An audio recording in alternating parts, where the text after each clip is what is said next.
Good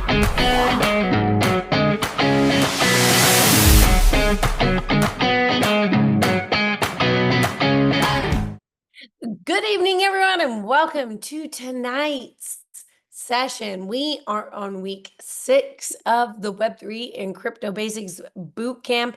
Now, if you have landed here for your first time, not to worry, all of the content through the last 6 weeks is available inside of our education hub, and you can access that by scanning the QR code.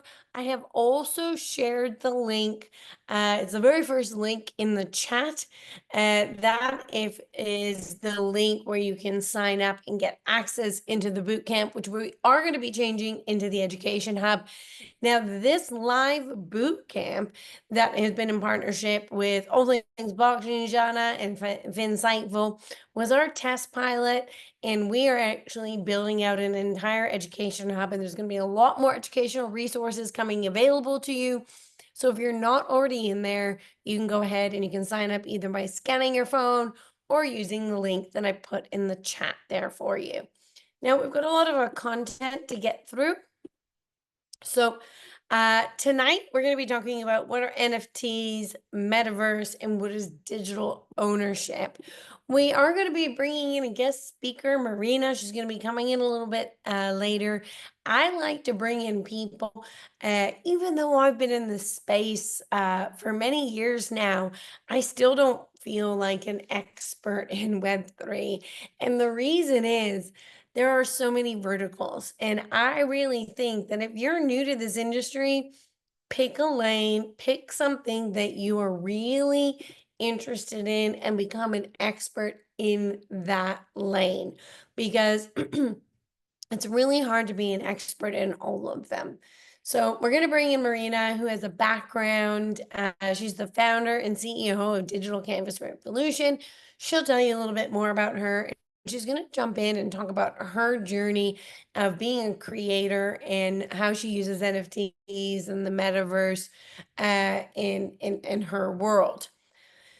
So if you have not been with us this entire last 6 weeks, don't worry. If you missed the sessions, you can sign up. All of the recordings are available for you inside the bootcamp group.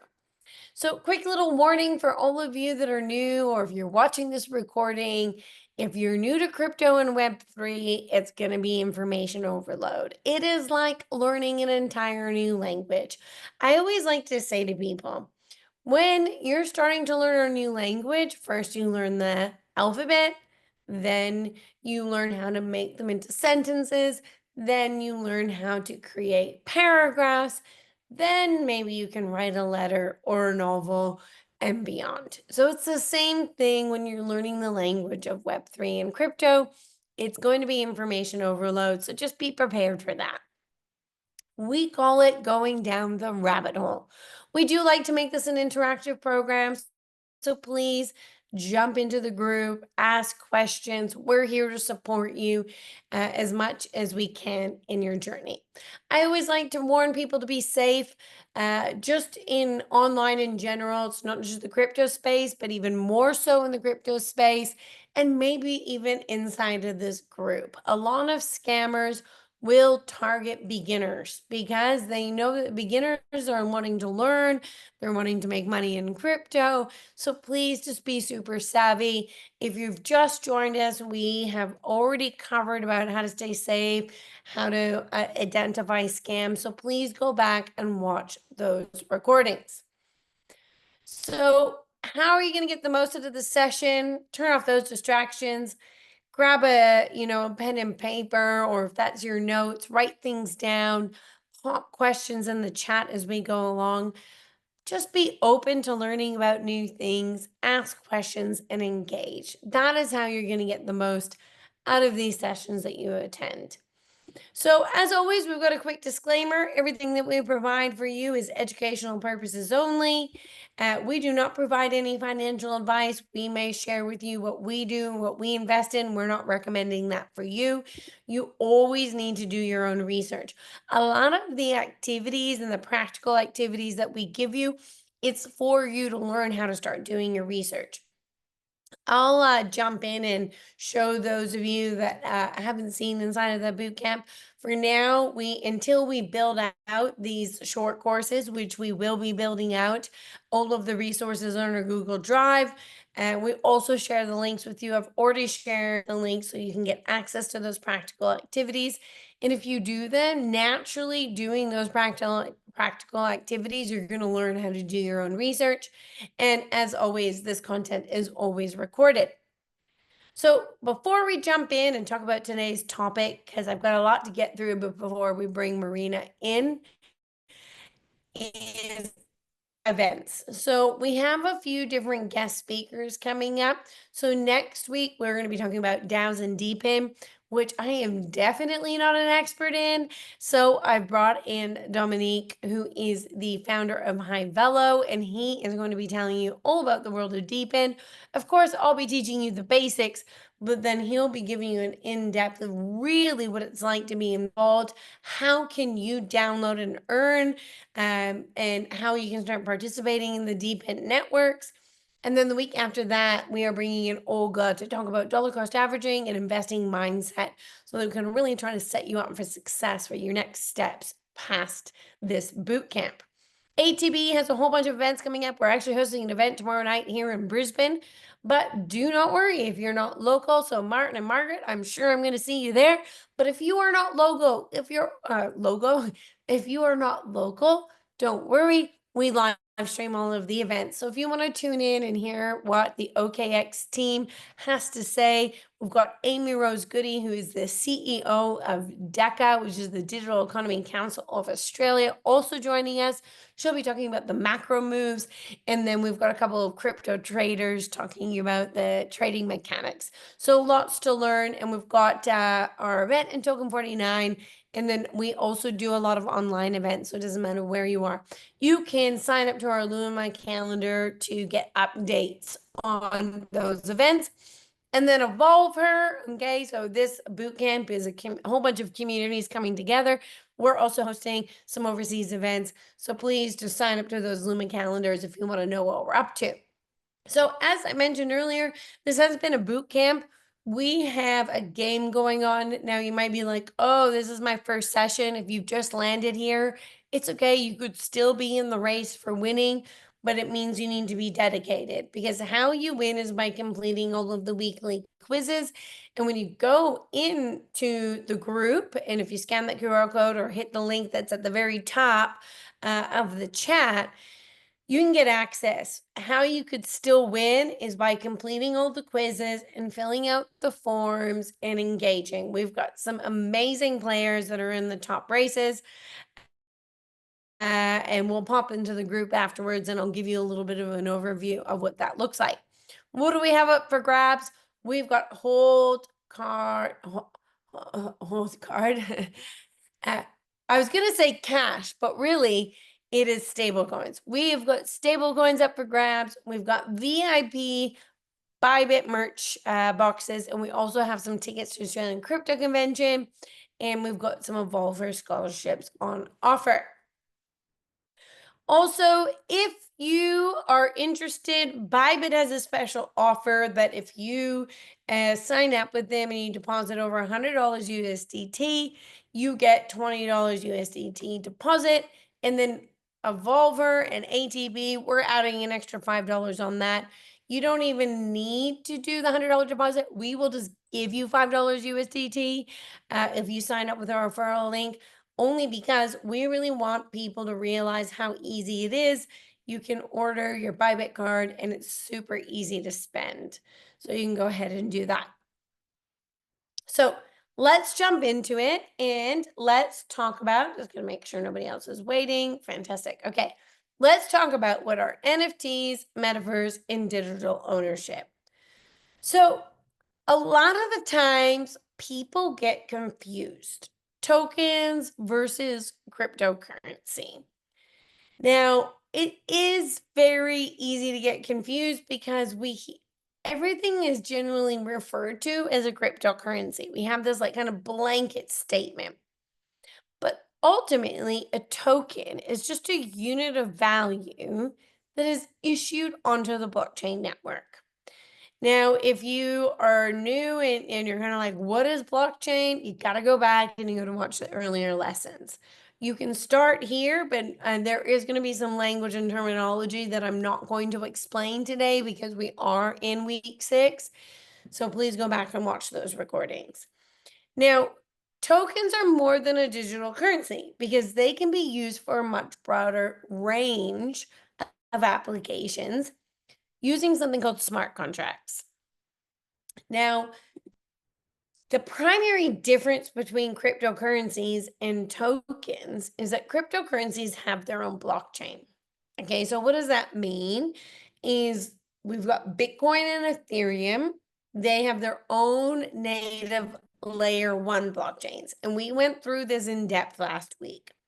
Now, they have their own native currency.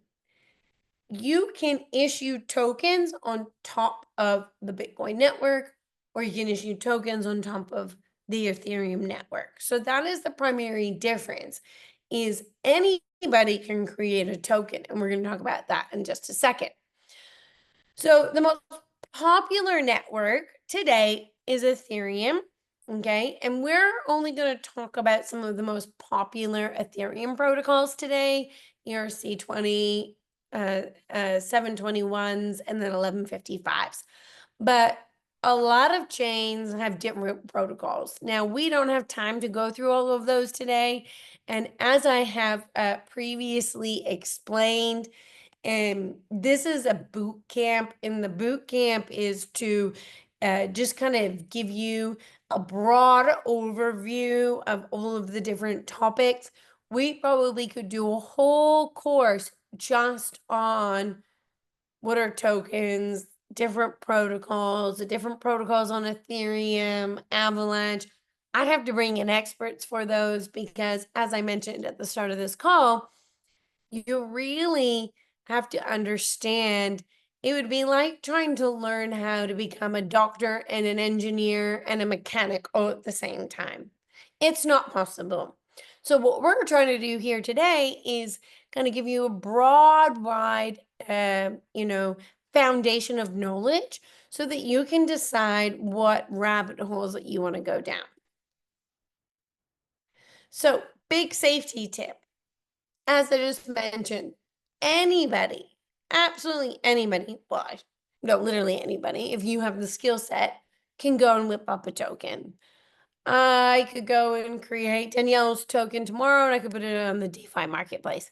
Doesn't necessarily mean anybody will buy it, but that's why you have to be careful. All right. So a lot of the times people will go in and create their tokens, they'll put them on the DeFi marketplace, and people will speculate that if you get in DeFi before it gets to mainstream, aka centralized exchanges. We talked about centralized versus decentralized exchanges a couple of lessons ago.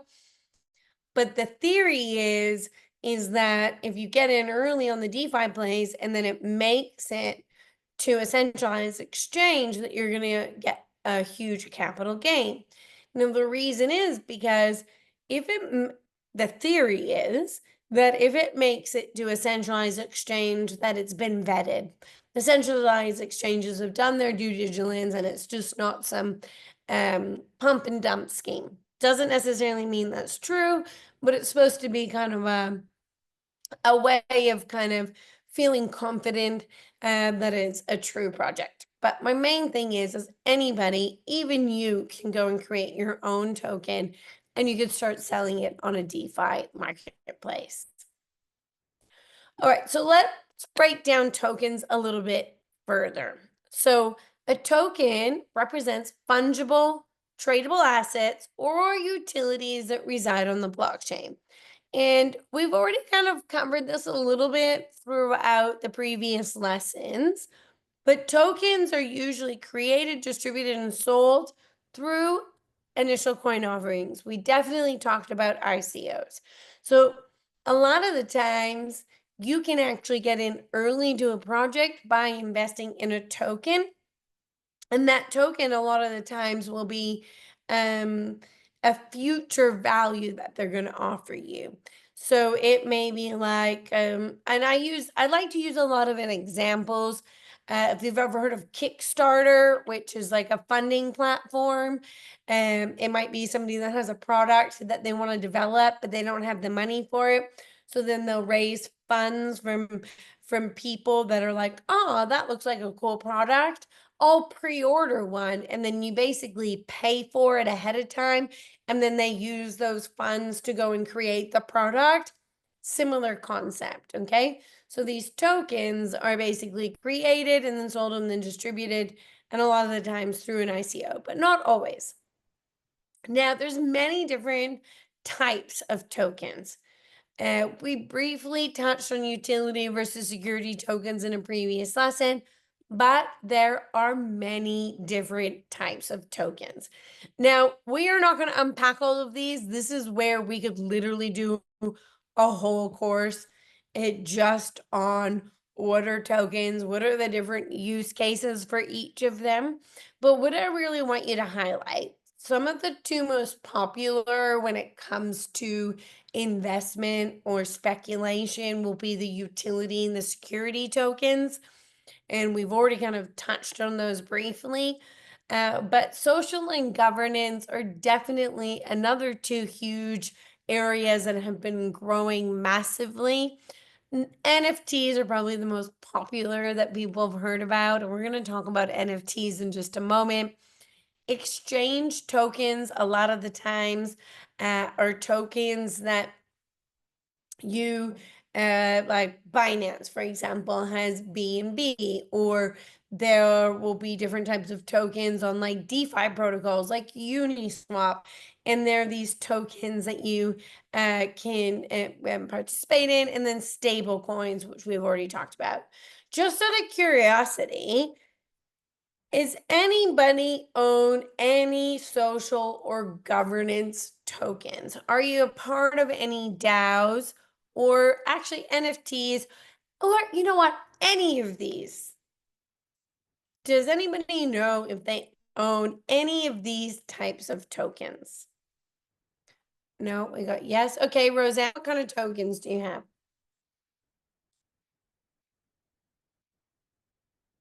Most common will be stable tokens, utility tokens, NFT and utility. Yeah, those are the two most popular.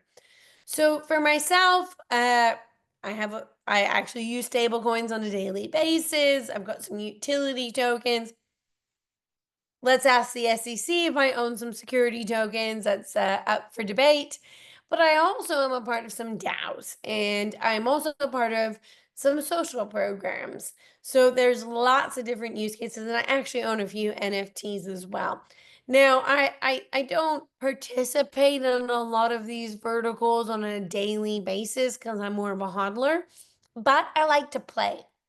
So I encourage you to safely go down and find different ways that you can engage with these different types of tokens.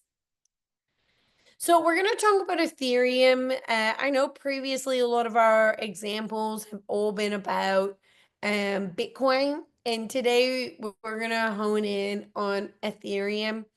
But there are different protocols for Solana, Sui, Avalanche, any type of layer one. They will have their own protocols, but the most popular one is Ethereum. So we're going to start there. So ERC20 protocol. This is probably the most common and well-known protocol that you're going to come across. Okay, and that is built on top of the Ethereum blockchain. So if you were here from us from the beginning when we talked about what is money, money is fungible, all right? They all equal the same value. If I own one Ethereum and you own one Ethereum, they're the same value. Okay, but it's a way for a good or an asset to be able to be exchanged at the same kind. This is probably the most common type of protocol that is issued on top of Ethereum. And there's a lot of different protocols that actually use this standard. Now, some of the examples I have in here, BAT, which is actually the Brave, it's the token of the Brave browser. Just a curiosity, just show me in the chat a yes or a no. Have you heard of the Brave browser? And if you use it. So I'd love to know if you've heard of that. Chainlink, it's been around for a while. Tether, that's a USD token. Maker, these are some of the protocols that we have been talking about. But okay, yes to the Brave browser, yes and yes. Now, I used Brave browser years ago, uh, and it was a bit clunky, and then I haven't gone back to using it. I am a creature of habit, and then I have everything saved in my Google folders. But I know a lot of people that use Brave, but don't know their tokens. So I'm probably the other way around. I actually probably have some tokens, but I don't actively use their browser. But the idea is that you can earn BAT tokens, okay, which is from Brave, and by participating and interacting with their browser. So go ahead and do a little bit of research on that, out of scope of today's call. But if you want to dive in and learn a little bit more about what ERC20 is, as I mentioned, we're only going to cover it very, very high level. We have a lot of information that we're trying to get to. There is a very good link on the Ethereum website that will take you down that. So ERC 721s, which is the famous protocol for NFTs, non-fungible tokens, okay, which is issued to identify a value of something in a unique way. So if we both buy an NFT from a collection, mine might be worth more than yours. Remember the 720s? If we both own an Ethereum, they're both the same price. 721, you can actually have a unique price because they're treated differently. So this can represent almost about anything. Now, it can be broken down into kind of two different categories as we will think about it. Digitally native, which is on the blockchain. So you could go and create and generate NFTs on blockchain, but then you can also create a digital representation. And we're going to unpack that as we go through today's lesson. So a good example is land registries or home ownership. Now, your home doesn't live on the blockchain, but we can create an NFT representation, a lot of the times referred to as like a digital twin. And this can be represented as an NFT. So this is why there's a lot of use cases for NFTs more than expensive art. I think that NFTs got a really bad rap in the beginning when all of these people were making a whole bunch of money and these artists were selling, what was it? People sold a piece of art for 69 million, and everybody thought that that's all NFTs were, and that's all the value of them. But really, it's just a representation that you own an asset, and we'll unpack that as we go through a little bit later. Digital. So I've got articles for them. So the last one that we are going to talk about, okay, just told me my internet was unstable, so I hope everybody can still like and hear me, is 1155 protocol. Just out of curiosity, who here has heard of the 1155 protocol before?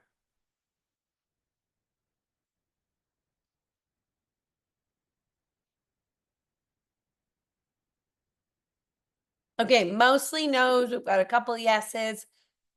All right. So there are many different protocols, and as I said to you, we're not going to go through all of them. And if you go to the Ethereum website or even just go and ask ChatGPT now, what are the top Ethereum protocols? It will definitely give you these three. but there's a lot of new ones, and each of these protocols have different use cases. I can't remember the protocol number for soulbound tokens, and we're not going to talk about soulbound tokens today, but it has a different code. I call them codes, protocol. And it basically it's a way of identifying what the use case of that protocol is. So a soulbound token, just on a little kind of sidebar tangent, is a token that can't be transferred. Once you're issued that, so the great use case of a soulbound token would be, say, a digital identity or a certificate from a university or anything, a birth certificate, nothing that you can transfer. Because if we were to issue digital identities or a certification or any of those things that I just mentioned as a ERC 720 or an ER 721, I could sell Martin my ID. I could sell Martin my birth certificate. And so I'm sure that there's a hot market for that stuff, but we really don't want that. Okay, so what is an ERC 1155 and what does this protocol allow? Well, think of 720s and 721s, and it's kind of considered this best of both worlds. So it allows you to create these fungible tokens, your 720s, and then your 721s, which, oh, sorry, yeah, your non-fungible, your 721s in the same standard. Now, your brain might be like, how does that work? We don't need to understand it on a deep technical level. And if you want to go down that rabbit hole and nerd out on that, I've got a link for you. But let's think of some use cases. So does anybody here play or ever done like trading cards, for example, in sports? And I'm not in the sports world, but where they'll have like 100 of a limited edition. So that is an example, right? Where there'll be like a game or something where that they can earn points, but then they can also buy items using these points. So it's a way of basically being able to take a fungible token and a non-fungible token and being able to create a certain amount of them. So this is just what I'm trying to paint here, and you don't need to understand it on a super deep technical level, but the main takeaway that I want you to get is that there's different protocols for different use cases. And we're going to talk a little bit more about NFTs. We're going to jump into metaverses. I see that Marina's just popped in. So we're going to pass it over to her, and she's going to Hi. talk a little bit about her journey. Hello, how are you? Yes, hello. Thank you, Daniela. Thank you for the invitation. Yeah, guys, happy to see everybody. I'm happy to be here. And I consider myself as expert in NFT and Web3, and I would like to share with you my personal story, how I stepped in that field. But Daniela, just a quick introduction about the target group, who we have today. Is it Yeah, people running well, their own stuff? what I'll do is I'll just finish going through what are NFTs, and then everybody here is new and learning. So I've just got a few more slides to go through, and then I'll pass it over to you, and then you can jump in and share your story or your presentation or whatever you have in store for us today. I have my marvelous gallery. Yes. Okay. So All you right. just need a website, okay? Okay, perfect. So what are NFTs? We've already talked about briefly what the protocol is for NFTs. So a lot of people they think of, as I mentioned earlier, art and collectible NFTs. They went really mainstream. All these people were making a whole bunch of money from these NFTs, but they really can be used to solve real world problems and creating communities different types of social shifts, and a lot of creators are using them, which Marina will talk about shortly. So NFTs are really giving more power to the content creators, and they're all powered by smart contracts. So remember, we've talked about smart contracts as we've gone through the entire program, but in essence, they allow people to be able to kind of think about solving different problems, how creators can use them. And I like to think of them as the way that we're kind of shifting into this backbone of the whole Web3 ecosystem. So what are the Yes. different use cases to them? We have uh, a whole bunch here that I'm just going to give you a little snippet of the different types of companies that have been using them. Some of you might recognize Adidas, Louis Vuitton, Nike. All of these companies have been playing in the NFT space because why? Because they know and they understand this is the future. They don't know how yet, but they're all playing. And some of these slides that we make available for you, I'm not going to go into them, but you'll see a lot of brand names. Now, they're all playing in this space. Why? Because they know that the future of value is in digital ownership.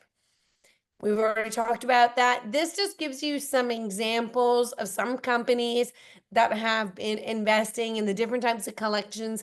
And I'm just showing you this because it's not just made up. It's not just some random people that is like issuing an NFT token and making some piece of digital art. Real companies are exploring how they can use NFTs to make a representation of a unique item. I've got a couple more slides and then we're going to hand it over to Marina. So here's an example. Does anybody collect stamps, or did their parents or their grandparents collect stamps? I was gifted this many years ago, and it is literally an NFT. Now, I'm not sure if you can see it, but like on the back, if I were to peel this here, it actually has the seed phrases to this NFT. Okay, so this is a collectible item. I have no idea how much it's worth.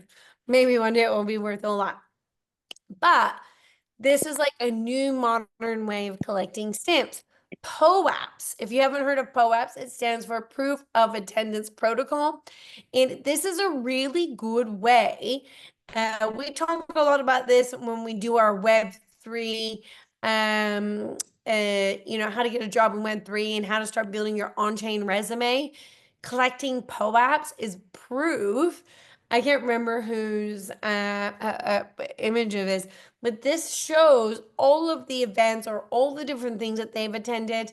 We will be issuing certifications of completion when we launch all of our short courses in the platform, and then you'll be given a certificate of that. These are all different ways because they're minted as NFTs, which prove that this wallet, now you have to obviously prove that you own that wallet, which we'll talk about digital ownership after Marina jumps in. But this is a way that you can start building your on-chain resume and proving how active you are in the Web3 ecosystem. So there's a video, as always. We're not going to watch the video, but you can download the slides. Now, I'll come back and talk about what our metaverse is because that took me a little bit longer to get through. But Marina, let's pass it over to you. So you are wanting me to share your website? Is Yes, that that could be great. okay? Yes, just this side where is video. What's the metaverse? Should we talk about the metaverse or focus more on NFT?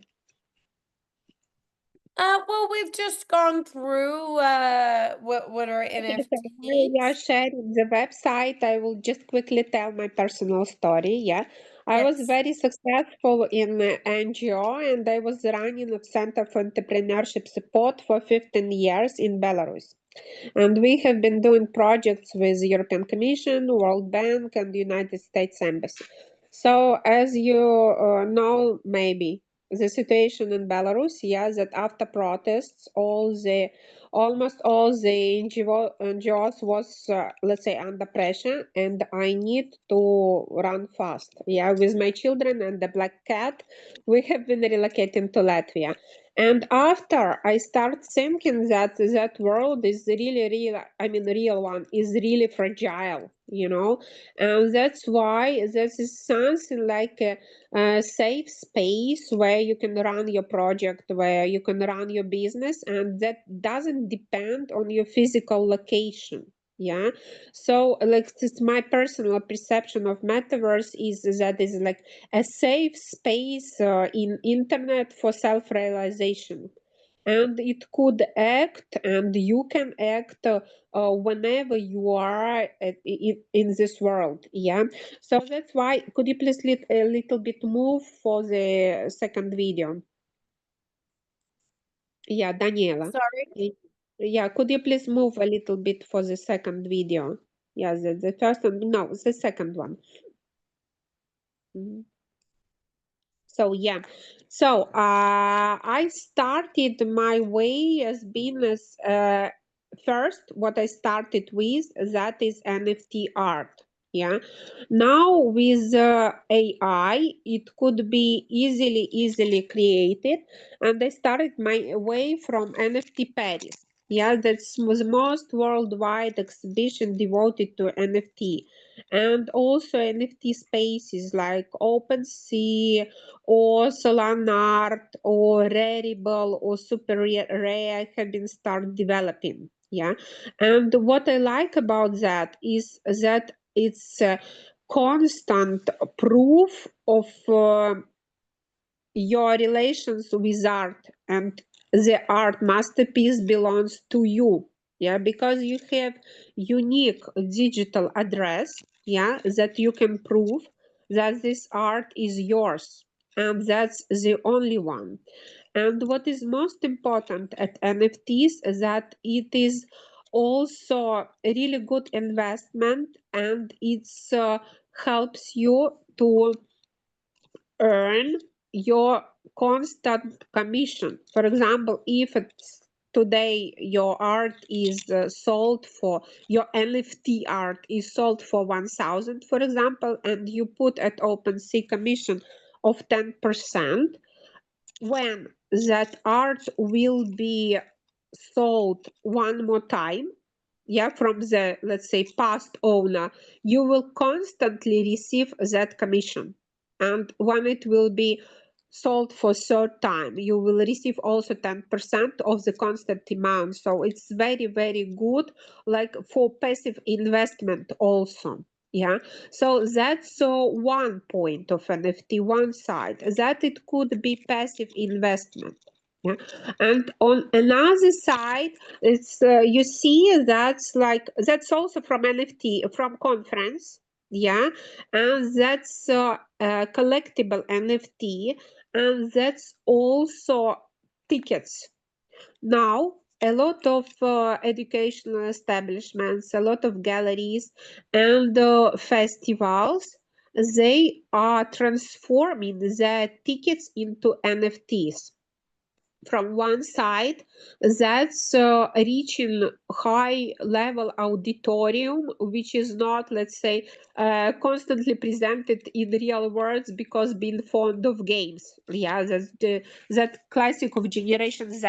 Yeah, that generation, they are now even ordering burgers directly from game. Yeah, they're not that old stuff, fashions that are going to website ordering or going to restaurant. That's completely another story. Yeah, and that people actually are living in metaverse, and they have their own avatars. You see that girl which is represented in the gallery, that's my digital avatar. Yeah, so it's like second chance for life, where you can be where you can choose whether you will be man or woman, how you will dress. Yeah, that's a little bit playful story, how you can try another outlook. Yeah, and that's also be really now really big market of our digital avatars. Yeah, and if you think about production, it's really good and exactly outlooks for avatars, yeah, which can be also transformed as NFTs. Yeah, and it's a really good market also, and one of the directions.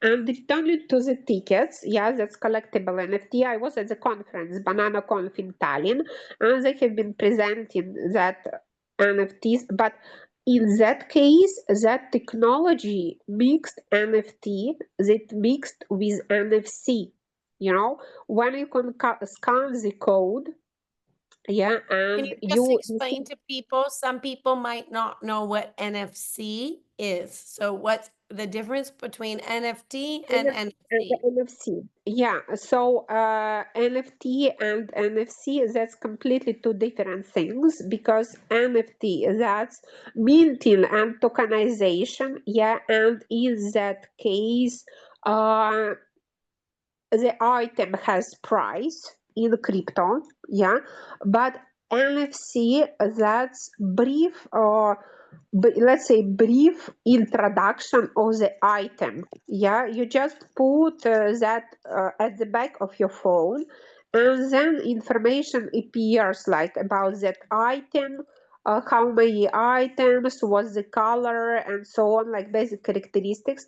And also now it is widely used in business cards, that NFC technology, when it's like you scan and you receive all the data about person, like all the links to website, to social, any kind of social media. And that's actually very, very ecologically sustainable. Yeah, when you do not, and also convenient, when you do not run through the conferences giving you business cards, yeah, just have item like that, yeah, with a chip inside, because for NFC, chip is needed. Yeah, yeah, that it could be decoded. And Apple has already that program, and this is if you have Android, that's like NFC reader. Yeah, so it's quite easy to be used. And returning to NFTs, yeah, now actually that's a mixture. When luxury brands, they starting to mix that NFC technologies and NFT also. For example, Omega watches, yeah, they're thinking how to implement the yes, the NFT, they give to Omega watches, they give card with NFC information, read about that item, and this is like unique digital number, like a VIN code in your car. Yeah, that's to prove that that's the only one, which is quite, quite high demand for luxury brands, because there are a lot of duplicates at the market. Yeah, and also for it is called NFT digital twin. When they produce also NFT to ensure your to be the proof of identity. Yeah, like for example, this is a really interesting French project which is called Interstellar. They are going. They are doing a warehouse for wine. It will be real one, and they have like collectible wines, because for wine it's very, very important to have special say conditions where it is saved. Otherwise the price of the wine will drop down. Yeah, and it's very, very important that it could be in really, really good conditions. So what they are doing digital twins, NFT digital twins for every bottle, and tokenizing them, which will be further at their platform. Like, for example, one collector from China, it buys NFT, yeah, which is corresponding with the exact bottle in that warehouse. when it is selling it, the bottle doesn't go anywhere. It stays in the whole house.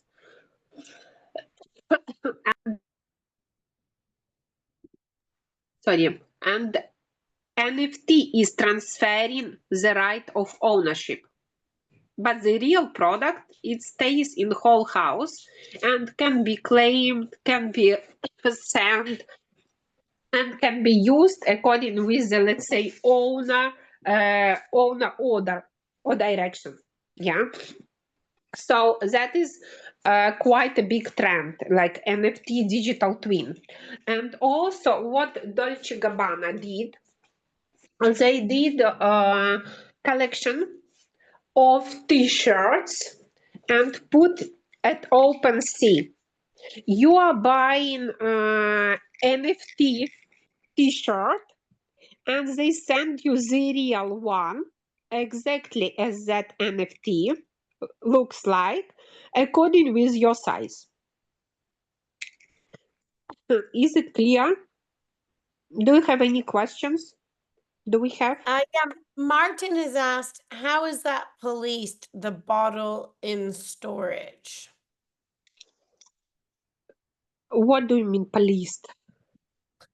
As in, I think maybe, I think when he means like, yeah, like how do you audit the wine is in trust in the storage process? Like how is it governed?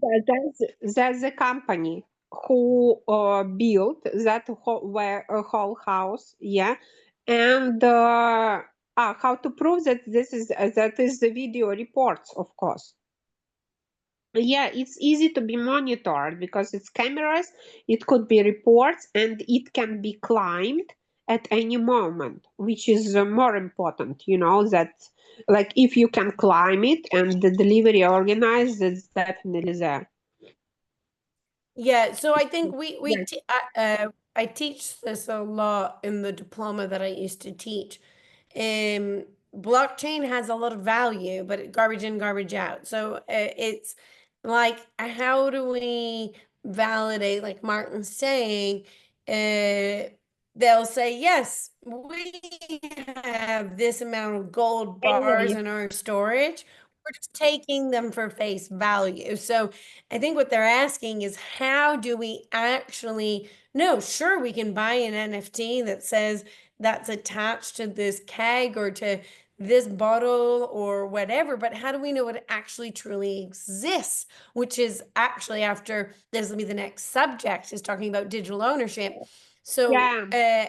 I think that a lot of places are still working on, how do we use drones, how do we use cameras that are taking photos that are then being, that data is then being issued onto the blockchain, so we know that that product is true and exists. It's good idea for business, actually, to produce something virtual. Yes, so that is actually when I was at the presentation of that project, yeah, they do not think about validation at all. That's the point. But okay, if customers want to be sure that that project exists, yeah, that could be a video presentation, or that might be auditing company, yeah, to prove, to go there and to make report to the client. I mean, company is not ensures that. That's the, let's say, customer interest. Mm. That's the point. That I never heard about that the company ensures that. Yeah. So if the client want to be sure, he need to organize procedures themselves. Yeah, gotcha. And that's no any let's say legislation acts for the projects like that. That's also important. Yeah, this is why we always say to people, do your research, and this is why the students are probably asking the questions. I personally wouldn't purchase. I went to many years ago. It was a whiskey barrel, and you could buy they were trying to incorporate Web3 and basically tokenize these barrels of these whiskeys. But then I was like, yeah, but how do I actually know that that whiskey actually exists? How do I know that it hasn't been swapped out for a cheaper version of whiskey? So we always talk about the technology itself is great, but until we can take away of verifying and validating the I call it the Web 2 world, and then putting that chain on that data on chain. Once it's on chain, yes, we can trust it. But how do we actually know that the provenance of that product is actually true and accurate? Yes. I think that's the next idea for business. If you think about validation, yeah, I think there's a lot of people who might be interested in the topic, like, to create like audit company that is actually doing that checkups, yeah, and ensure the quality, that is like field standard, like we have in quality, we have ISO 9000, yeah, that might be an idea to create a standard for the insurance of the production of the, let's say, production existence. Yeah, that's, let's say, quite interesting and quite crucial. Yeah, that should be proved, and the best proof is third parties. Yeah, and also Glenfieldich, they did product like that. They I tokenized 15 bottles of whiskey, yeah, and you're buying NFT, and they send in you a bottle, like real bottle, but it was quite short version, and it was only for 15 bottles. And also, like say, third big direction of use of NFTs, that is community building. That's belonging to appropriate community, and let's say to be in the club you must own appropriate collectible NFT, yeah, from the, let's say, creator of the club, like boiled apple yacht, yeah, or that famous monkeys, and they have real parties in real format, really luxury ones, country parties, but for the people only who own that NFTs. And also, World of Women, that's quite a famous women's club. They are organizing every year, let's say not every year, but most even more. Yeah, they're organizing a mafia game in London, and let's say one time per month, and you can go there only when only if you are the NFT holder. And also, as part of side events, they are organizing their own women's festival. And last time it was held in Bristol, and you can buy tickets there only if you hold World of Women NFT. Yeah, and this, let's say, all the NFT art creators world is there. So if, let's say, NFTs now, they're transforming to the ticket of high-end club. Yeah, if you are an NFT holder of appropriate NFT, you are welcome to that, let's say, quite a closed community. And you can be there only if you hold that NFT. So it's like quite a typical membership card, but in digital format. Guys, what questions do we have? Is it like their rare or expensive wine would have a unique number? I would imagine that would be No, represented in an actually, NFT. Actually, oh, of course, yes, NFT, the information is there, yeah, about that wine. But what about numbers? With some products, it's very, very difficult to do that, yeah, because in real format, it is not certificate, and there is no like from wine, for example, like 3 centuries ago, yeah, or 1 century ago. There have no been any certificate together with the bottle. Yeah. So to prove with the identity, there are like certain circle of experts. Yeah, who can prove that identity of wine, who can sell it at Christie, yeah, or Sotheby's auctions, yeah, because wine is sold there at that auctions, and that's really, really deep, specific knowledge. Yeah, but I haven't heard about any type of institution who make, let's say, check out of that real existence of the real products and it appropriate characteristics. Yeah, we have a long way to go. Yeah. In the ideal world, that is what we should be able to do. But we don't go into this program because it's too deep to talk about how do we get that data on chain, and then how do we trust that data on chain. So you would need a lot of different types of technology inside of the factory, inside of the vineyard.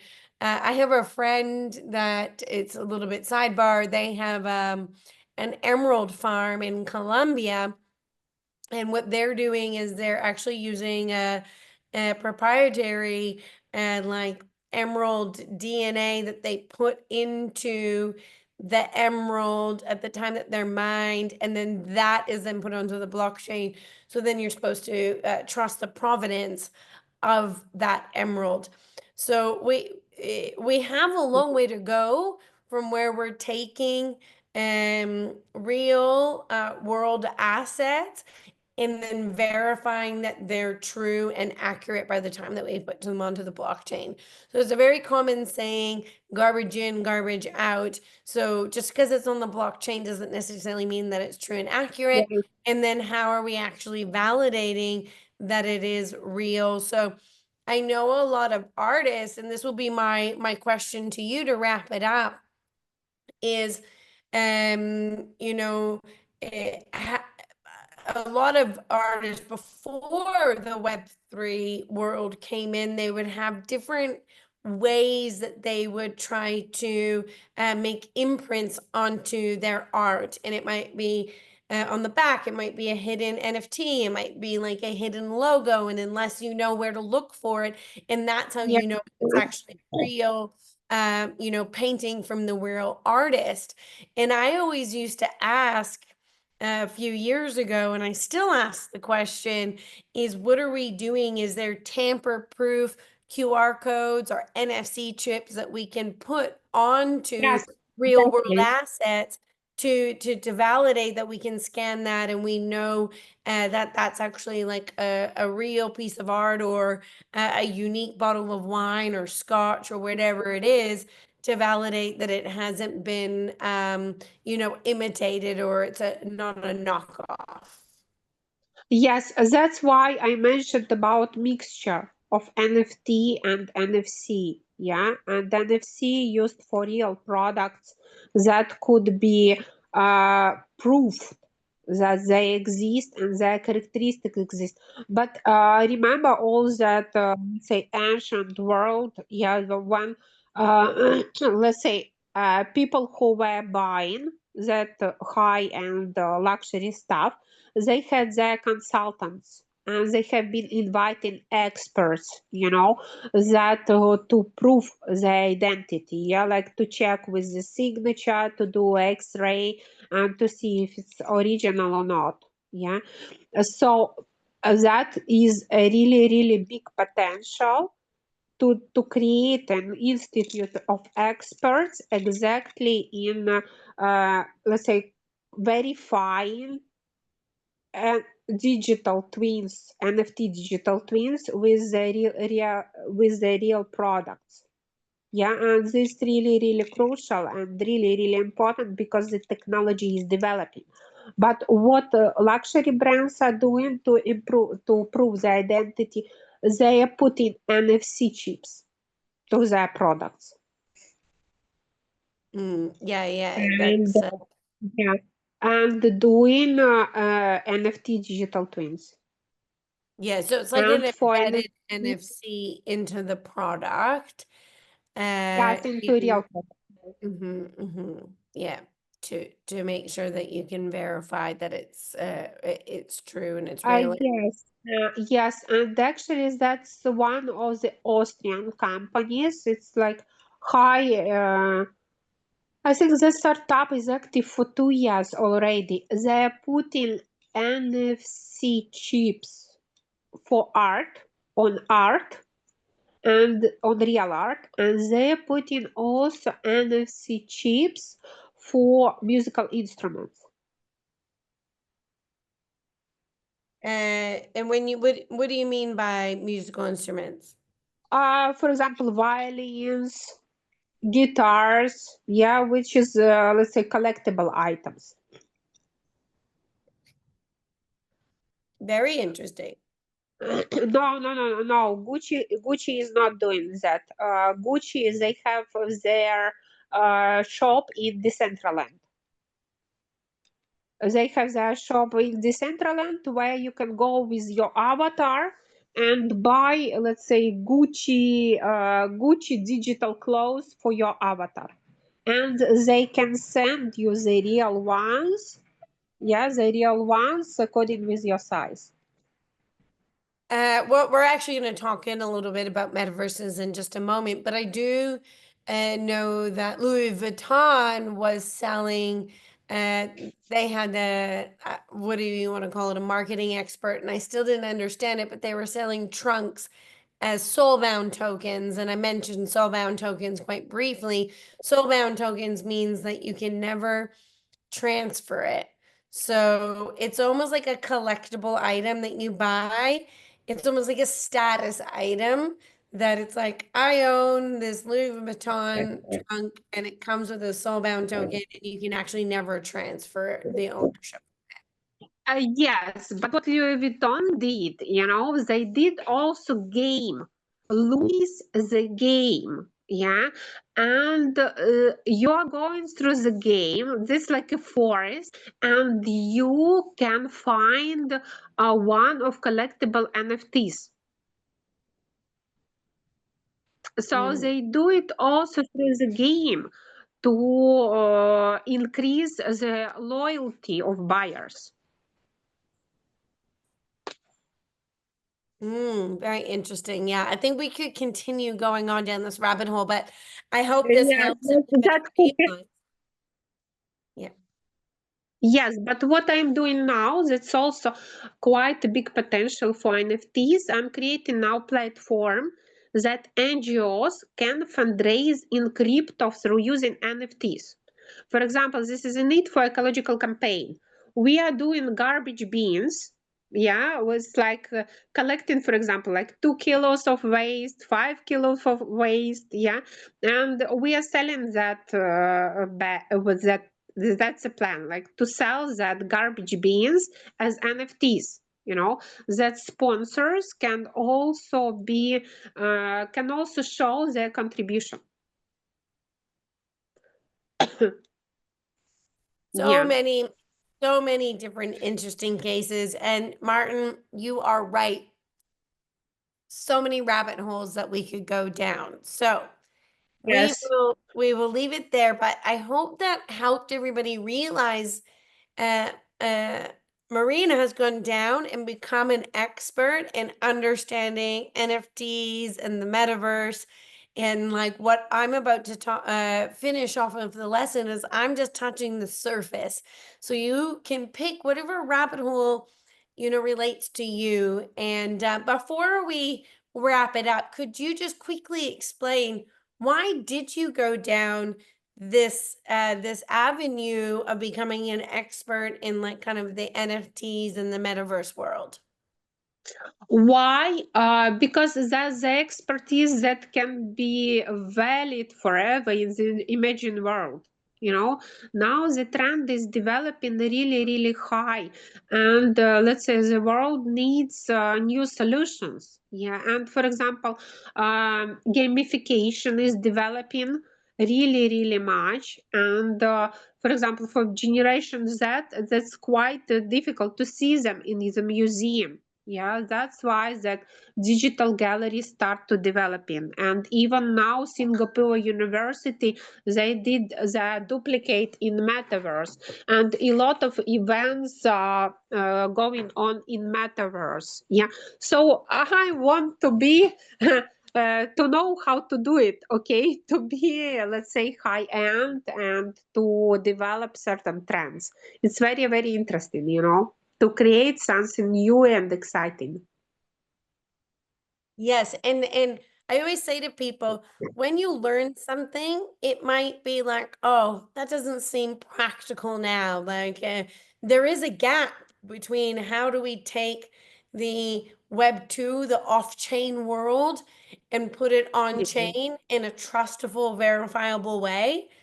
People haven't solved that yet. There's a lot of people that are trying to solve that problem. And as technology, emerges, and I don't want to go down the rabbit hole, but like until we have technology that's in factories that takes that VIN number or that, that serial number or that unique identification number from the time that it is produced and that is immediately kind of minted into an NFT, and then, they're bringing NFCs a lot into the fashion world to be like, yes, this is kind of true and unique. But I still feel that we have a long way to go. But by becoming an expert early before all of those problems are solved, Yes. you're ahead of the game. Yes, that's like, it's like it was with robototechnic or computing or AI, You know why Bill Gates was successful? Yeah, because he got computer at his early age when it was not possible for ordinary people. That's why I can explain. He stepped in the technology earlier than others. Yes. You gotta get To involved understand the early and potential. be Yeah. committed. And this is why I try to tell everyone getting into cryptocurrency isn't unnecessarily about getting rich quick. It's about learning the technology. It's about understanding it. It's about having that first mover advantage. Yes, there's opportunities to make some money by buying and selling NFTs or getting involved early, but really, it's about understanding the technology and the power in behind the technology. And Yes. as the technology, the other technologies like blockchain technology is there. That is not our problem. It's the other technologies about how we take the off-chain world and put it on chain in a trustable way. Yes, and that's now it's a mixture because new emerging technologies appear and they together create a new inspiring product that you haven't even imagined that it can exist in the format like that. Yes, But definitely. but as a customer, I would say that I would like to buy Louis Vuitton bag with the 100% proof of identity. Mm, Yeah, yeah. and I think I'm not the only one. Yeah, so Yes, definitely. Well, thank you so much, Marina, yes, for your time yeah. all the way from the other side of the world, tuning us, tuning in and sharing some of your knowledge with us. We really appreciate it, and you enjoy the rest of your day.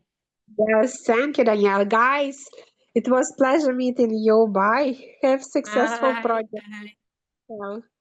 All right, folks, we are going to continue. I hope that you got some value from that conversation.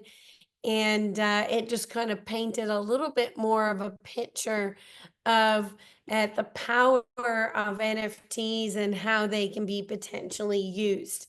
So we're going to jump into the second half of the session, and Marina talks a lot about like what is the metaverse, and there was that little video that it showed her avatar walking around in an art gallery. That is an example of the metaverse. I'm sure a lot of you heard about Meta when Facebook rebranded and they went down this whole avenue of the metaverse. Okay.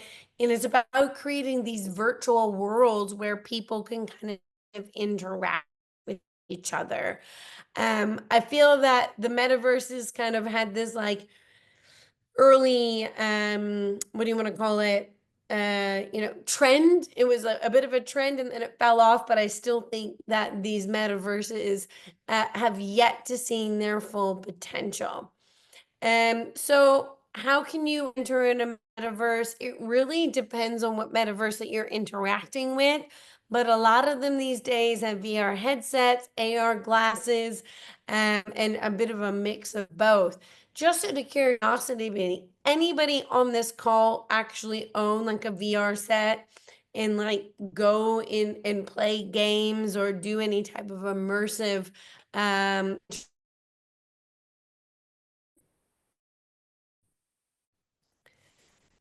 Ready Player One. I'm not sure what that is, but I'm going to take that as a yes, Martin. All right.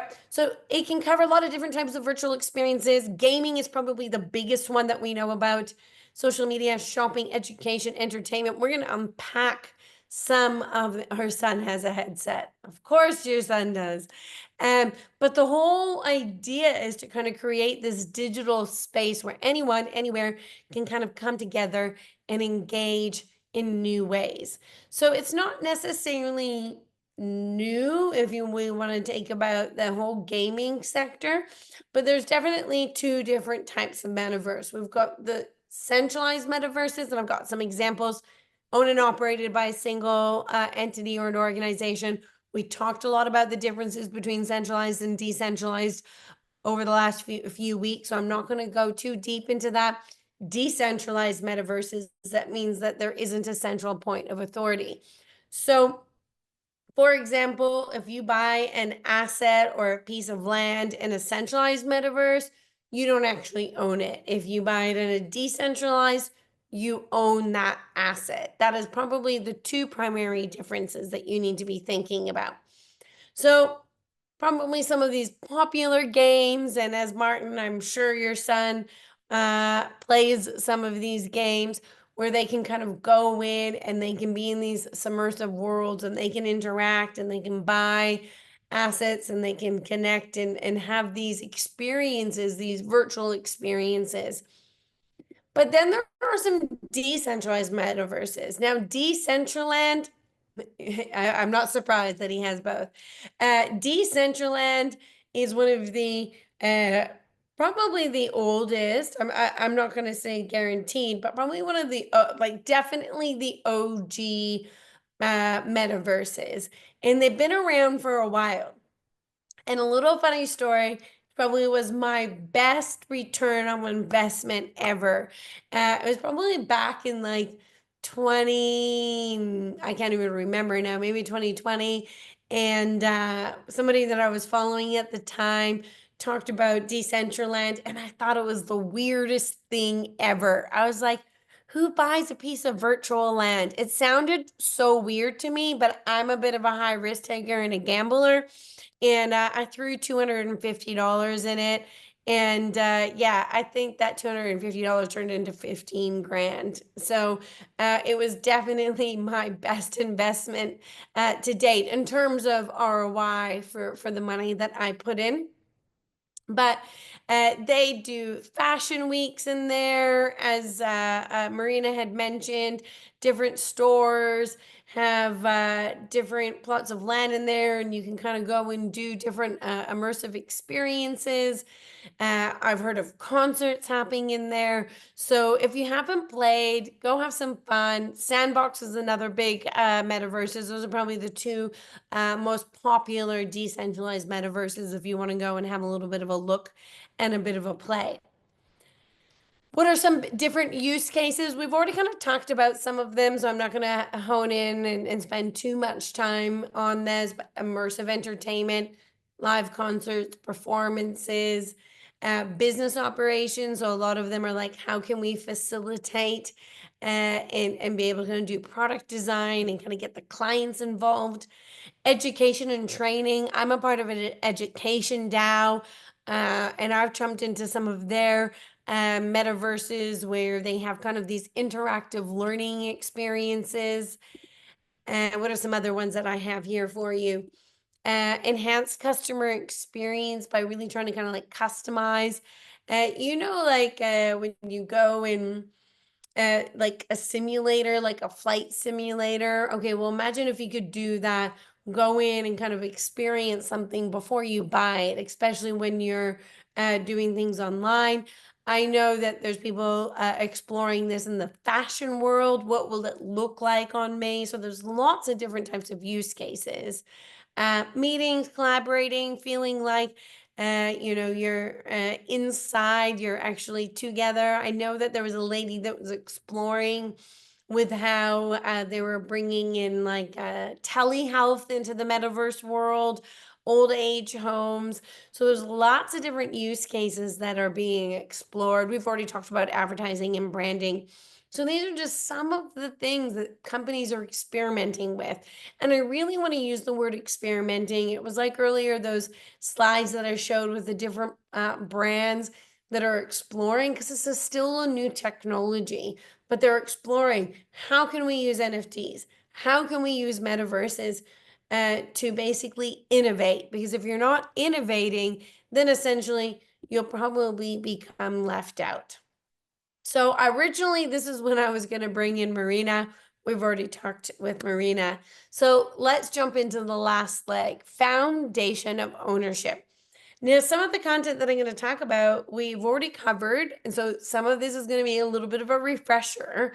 But as we talked about with Marina, and some of you had some really good questions, how do we actually prove ownership? Yeah, we can create a digital representation of it, but how do we truly know who is the owner of that asset? So this is what we're going to talk about. How do we actually identify who owns the property, the data, the IP, the digital currency, the information? Traditional roles, we use these intermediaries, these middlemen to help us prove that we own that asset. So why is proving ownership so important? Well, the reality is that there's a lot of horrible, dishonest people out there in the world. It's sad, how many dishonest and scammers that are out there. So we need to have a way of proving that you actually own that asset. So when we think of blockchain, now we still have the problem of solving how do we get that off-chain data in a trusted, verifiable way on chain. But once it's on chain and you want to transfer, then we know that it's true and it's valid, and that's true ownership. If you remember earlier in the lesson, I talked about native, representations. So if you generate and create and mint an NFT on the blockchain, then we know 100% that it's true and it is what it is. Now, if you are buying a digital representation of something, yes, we need to question how do we verify that that digital representation is true and accurate? And Marina talked about these different ways, like using NFCs, different VIN numbers. There's lots of different use cases where they're trying to solve this problem. So blockchain provides the certainty that you actually own the asset. But remember, you don't actually transfer the physical asset, but rather the ownership of the asset. So there's three main elements that you need to think about. First of all, does the asset actually exist? Then we need to identify who is the owner of the asset. So say if you were buying a car, does the car really exist? Okay, great. I can see the car. I'm looking at the car. But does this person actually own it or did they steal it? How are we actually going to prove that they own that asset? So these are the three things whenever you're kind of looking to buy or transfer ownership of an asset, how do we prove this? Now, traditional ways that we prove our identity, we use ID cards, birth certificate, driver's licenses. This is how we prove that we are who we are. And we say, okay, well, I own that asset. Well, prove that you are who you are. So this is how we do that. Now, how do we actually prove the actual asset itself and that I own it? Now, there's different ways that we can do that. So a lot of these if you own property or if there's other type of ownership, we'll use lawyers, notaries, government offices, and we trust these intermediaries to validate that I actually own that property or that asset. We also rely on centralized databases like banks, stockbrokers to verify that I have those assets or I own those stocks. Accounts and passwords. So think about your email or any type of digital products that you may own. A lot of the times it's tied to our accounts, our usernames, and our passwords. And then I can say, I own that email address or I own those digital assets that are inside of that platform. Once again, trusted intermediaries. So the main thing that I'm trying to hammer home here is in the current system is we generally use an intermediary to prove that ownership. So how do we map the ownership in the context of blockchain? So this is where we're going to do a little bit of revision. Now, I'm not going to go too deep into some of these topics, but I'm just going to do a bit of a refresher. And if you haven't watched some of the earlier lessons, please go back because some of this might kind of go over your head, but that's okay. So in order for us to prove the identity, we use a ledger, okay? And this is how we map assets. Now, any time that we change ownership of an asset, so if I sell an NFT to Martin, for example, all of this is captured. So the blockchain, whatever blockchain, whether it be Solana or Ethereum or Bitcoin, they go and validate that I actually own the asset and that I have it available to sell to Martin. Now, this is all done through that unique and encrypted identifier called a hash value. If you remember a few lessons ago, we talked about hash values and we're going to unpack it on a little bit of a high level. So cryptography. So remember, blockchain uses cryptography, which is just, you can think of it as like a special code of a way of kind of protecting information and communicating. So we use these things called algorithms. Now, these algorithms use these things called secure keys.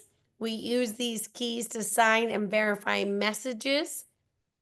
Okay, we use them to protect data. We use them for safe securing browsing on the web. We use them for transactions.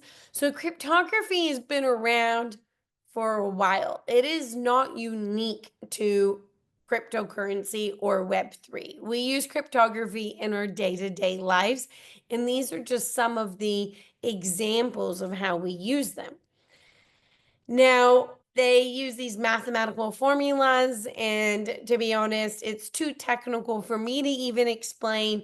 But the main thing that I am trying to hammer home here is that this cryptography basically takes these messages that are, hard to read without the permission, aka if you have this private keys. Okay, and we talked about those last week.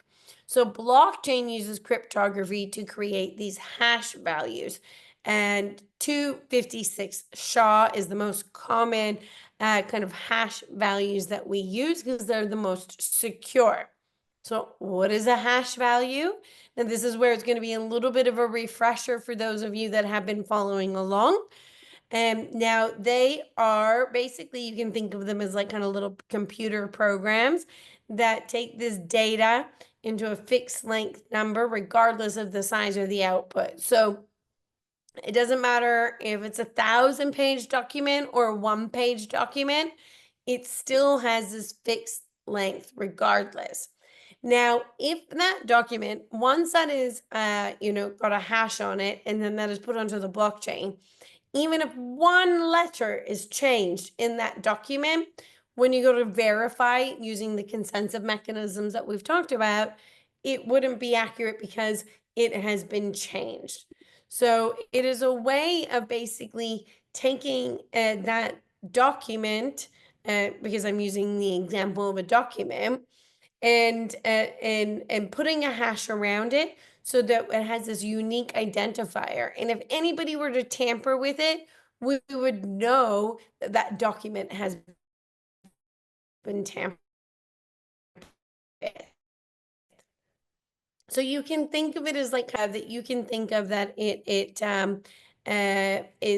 true. There's only one of them, and this is how we identify it. So as I mentioned, you can put any type of data into the number, into the input of data, pardon me, and then it spits out a fixed length, and it can never be decrypted.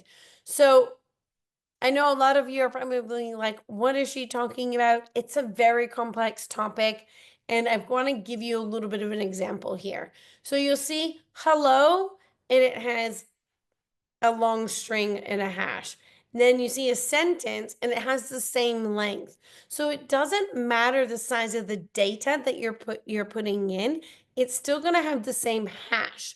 But if you were to ever go, as I mentioned, and go and change that sentence and then go, the quick brown fox jumps over the lazy dog is fat, then if you were to go and verify that that document, it wouldn't match. There wouldn't be consensus because the document has been tampered with.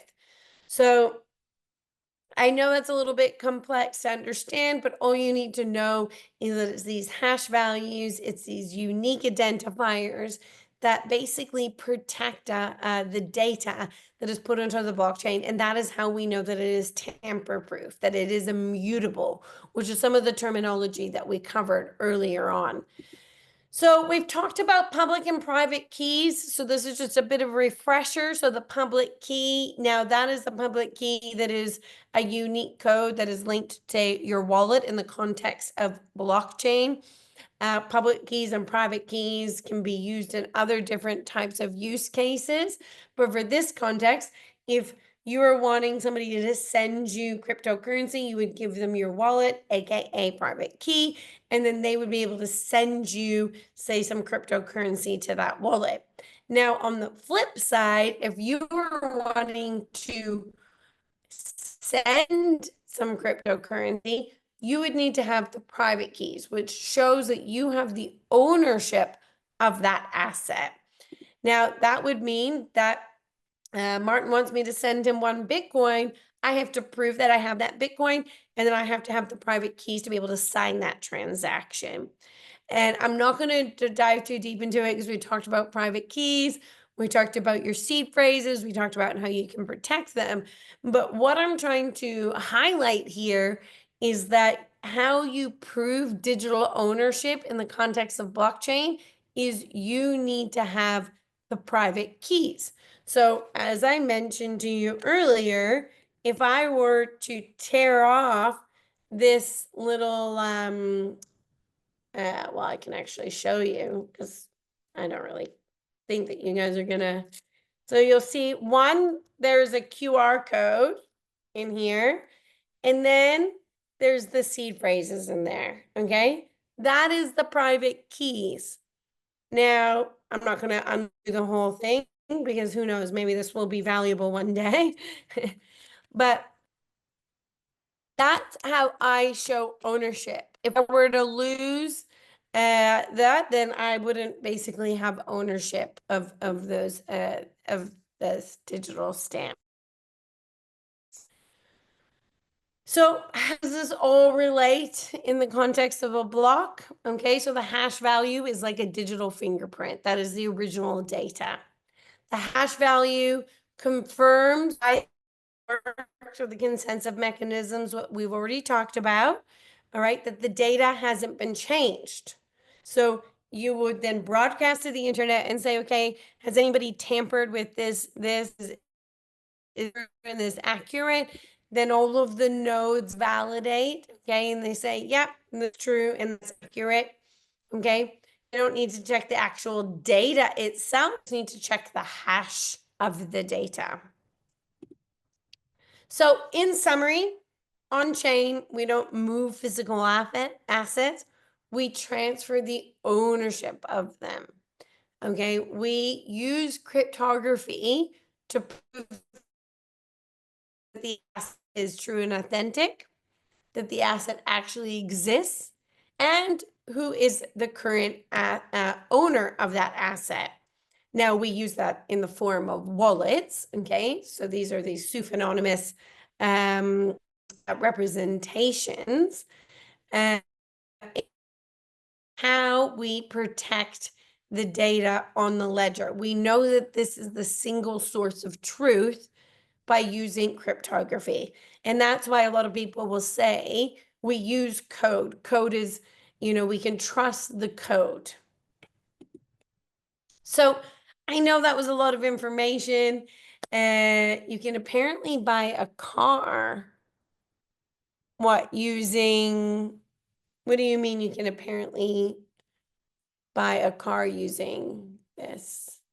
NFTs? Not 100% sure what you mean there, Martin. Oh, sorry. I missed that comment. My apologies. All right. I know that was a lot of information for us to go through, and I'm sure your heads are spinning. That's where I got a practical activity for you to kind of go down. Next week, I'm really excited about next week because we're going to be talking about DAOs, but deepins, which is, in my opinion, still a new hot topic. And we've got Dominique, who's actually an Australian, but he lives over the Netherlands now. And he was one of the co-founders of Banksa, if you haven't heard of Banksa. And he took that company public. And then he left to start a new startup called Hivelo, which is a DeepIn project. And they are trying to make DeepIn accessible for everyone and kind of have this software that you can download and start earning. And he is going to tell us a little bit more in depth about what DeepIn is and what is Hivelo and what are some different ways that you can start participating. And so DeepIn stands for Decentralized Infrastructure Networks, if my memory serves me correctly. It's been a long day. So as always, if you want to earn $5 and us, you can go ahead and scan that QR code. All of these slides are made available for you inside of the platform. I will jump in there briefly just after we finish these slides for those of you that are new on the call and you haven't been want to have a little sneak peek.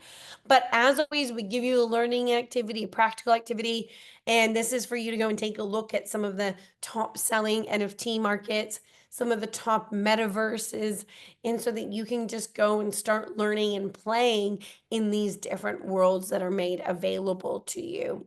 We also always like to test your knowledge. So some of those ways that you can earn some points, as I mentioned at the start, ways that you can kind of interact and get your name up on the leaderboard and potentially win some of those prizes. The last day is September 17th. And then we'll be announcing the winners on the following Monday after that. So please get in there and interact. So if you have any questions, go ahead and pop them into the chat. But what I want to do now, just briefly, is I had it open. Yes, I did. Just going to, for those of you that are maybe new and you haven't had a chance, I'm just going to give you a sneak little peek, and we'll also see who is killing it on the leaderboard. I just want to go ahead and get the link here. For those of you that maybe haven't joined the bootcamp group and you want to, you can go ahead and you can sign up there, and let me go ahead and share my screen.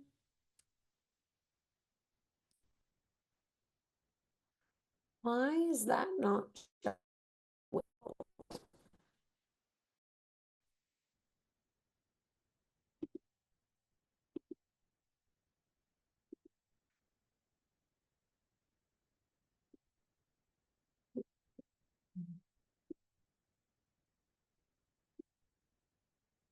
All right, we'll just do that. And I'm not sure why it's not sharing my whole window, but I think you all can see the bootcamp group.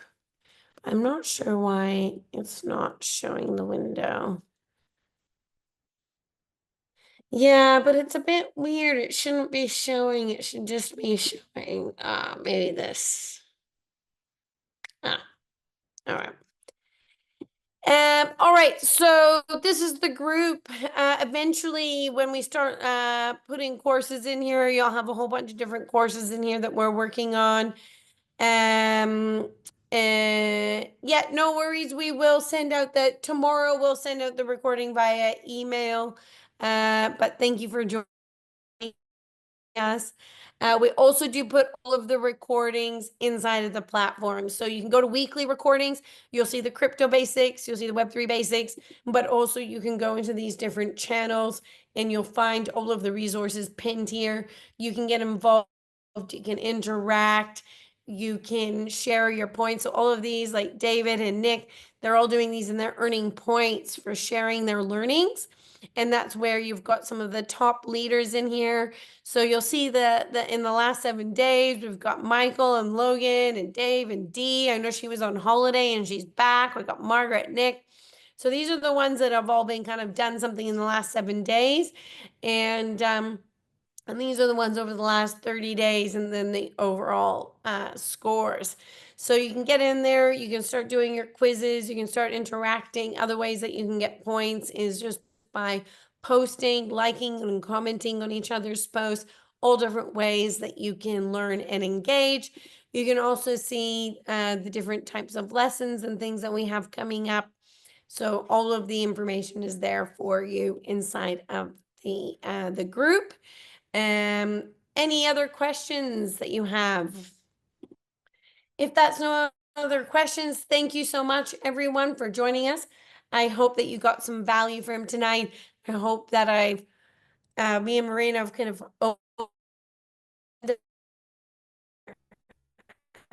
neural pathways to thinking outside of the box and the different ways that NFTs and metaverses can be used. And you have fun going down through some of those rabbit holes. All of the links, if you go in there in the post, we've got your quiz, we've got your access to your learning resource. Oh, that is actually one thing that I missed.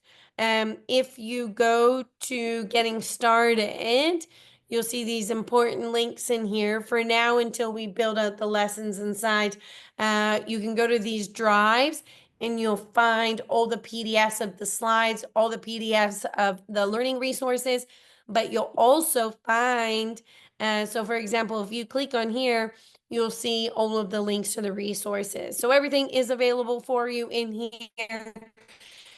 And then eventually we'll actually be putting these into this format that will be inside of the LMS as we build out the Education Hub.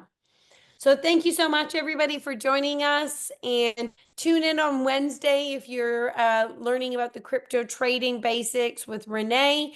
She's teaching you all about how to crypto trade, which is definitely not my specialty. So Wednesday night at 7 p.m., back in, same Zoom link, and she'll be taking you through that. Otherwise, I'll see you next Wednesday to talk about DAOs and Deepin. Have a good night, everyone.